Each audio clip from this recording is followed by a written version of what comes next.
silakan Bapak Ibu duduk di kursi yang sudah disediakan.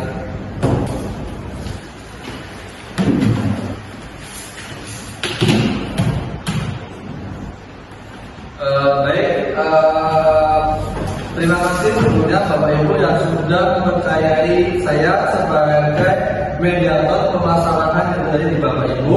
Perkenalkan, nama saya Muhammad Habis Ramadan Eza, mediator tersertifikasi dari Dewan Sengketa Indonesia. Sebelum kita memulai mediasi pada hari ini, mungkin bisa diperkenalkan dulu dari penggugat dan tergugat. Terima kasih atas waktunya. Dengan saya Muhammad Abdullah Rizky selaku penggugat. Dan perkenalkan, nama saya Ahmad Abdullah Hakim sebagai tergugat. Baik, sebelum kita mulai mediasi pada hari ini, sedikit kita jelaskan ya Bapak Ibu, yang mana fungsi mediasi sendiri yaitu sebagai bentuk penyelesaian sengketa perselisihan melalui proses perundingan yang dibantu mediator yang mempunyai posisi sebagai netral dan yang menjembatani permasalahan yang terjadi antara Bapak Ibu sekalian. Nah, mungkin alangkah baiknya sebelum kita mulai mediasi kali ini, saya bacakan tata tertibnya dulu, yang mana ketika mediasi berlangsung itu harus disiplin. Kemudian yang kedua, tidak mencaci maki dan berkata kasar atau mengumpat kepada salah satu pihak. Kemudian yang ketiga, tidak membawa senjata tajam. Dan yang keempat, tidak mencela kalau ada yang berbicara. Dari kata tersebut bisa disepakati bagi Ibu Nabila dan Bapak Hakim. Sangat ya. Nah, sudah kita bacakan tata tertibnya. Mungkin setelah ini bisa Ibu Nabila sebagai penggugat menjelaskan tentang apa yang terjadi sampai Ibu Nabila itu melaporkan kepada mediator. Silakan.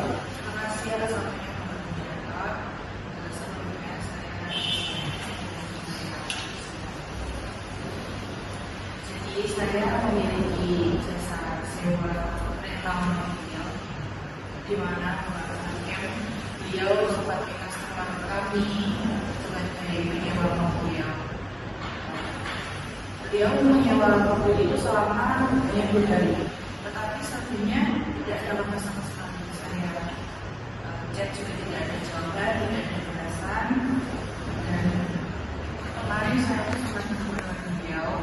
Lalu saya tanya beliau mana mobilnya kok tidak kembali. Ternyata mobil tersebut telah dijual kepada saya tidak terima atas kesalahan tersebut. Jadi saya laporkan beliau. Baik, mungkin bisa saya simpulkan penggugat ini adalah mempunyai toko rental mobil ya, yang mana dari tergugat Bapak Hakim menyewa mobil selama 2 hari dan tidak melakukan pertanggungjawaban. Dari pendapat Ibu Nabila, Bapak Hakim mempunyai sangat atau pendapat? Karena saya tidak ada kabar dari Bu Nabila karena masalah ekonomi dan di PHK oleh perusahaan dan untuk membiayai hidup keluarga kami dan itu, dan karena alasan saya untuk dengan itu dengan membayarnya setelah saya mendapat pekerjaan dari PHK perusahaan tersebut dengan kredit bisa mungkin pada Ibu Nabila. Oke, ada lagi? Jadi begitu tanggapannya dari Bapak Hakim, yang mana beliau mau mengusahakan mengembalikan mobil yang sudah beliau pinjam atas dari Ibu Nabila dengan cara mengkredit, tapi dengan waktunya yang belum bisa ditentukan. Kalau pendapat dari Ibu Nabila bagaimana? Tolong ya Pak, untuk waktu pengadilan itu dilakukan dari sekarang. menjawab akun.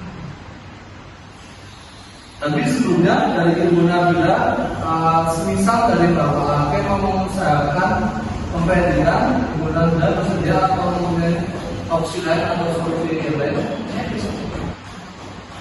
Saya untuk opsi pembayarannya sekitar 1,5 atau 2 tahun untuk membayar mobil tersebut, dan dari sisa duit tersebut saya kasih ke Ibu Nabila.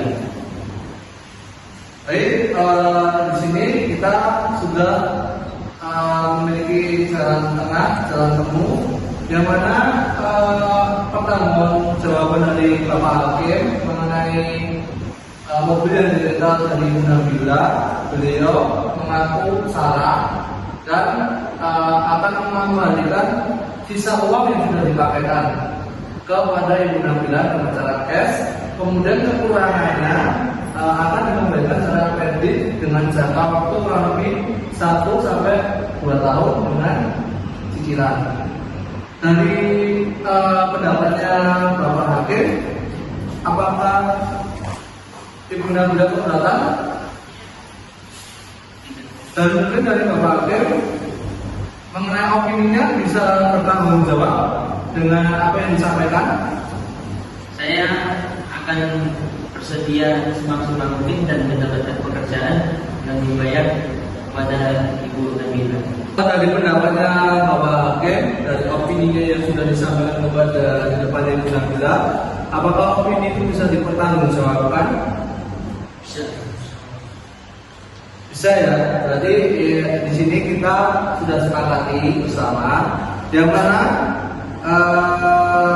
Bapak Hakim akan melunasi semua kerugian yang ada di Ibu Nabila dengan cara menyicil dengan waktu yang sudah ditetapkan tadi. Sebagai tanda bukti mediasi kali ini, mungkin saya sebagai mediator akan memberikan surat bukti bahwa mediasi pada hari ini sudah selesai dan menemukan titik terang. Nah, ini nanti yang mana surat tersebut bisa ditandatangani oleh tergugat dan penggugat, yang mana bisa dari opini Bapak Hakim yang sudah disampaikan di depannya Ibu Nabila, apakah bisa dipertanggungjawabkan pendapatnya? Bisa. Oke, di sini saya sebagai mediator menilai sudah memiliki titik terang dan kesepakatan antara kedua belah pihak, yang mana penggugat Ibu Nabila dan penggugat Bapak Hakim sudah bersepakat akan menyelesaikan masalah ini. Nah, saya sebagai mediator akan membuatkan surat bukti yang mana masalah rental mobil dari Ibu Nabila yang disewakan kepada Bapak Hakim ini masalahnya sudah diselesaikan. Yang mana ini nanti suratnya bisa ditandatangani oleh Ibu Nabila dan Bapak Hakim.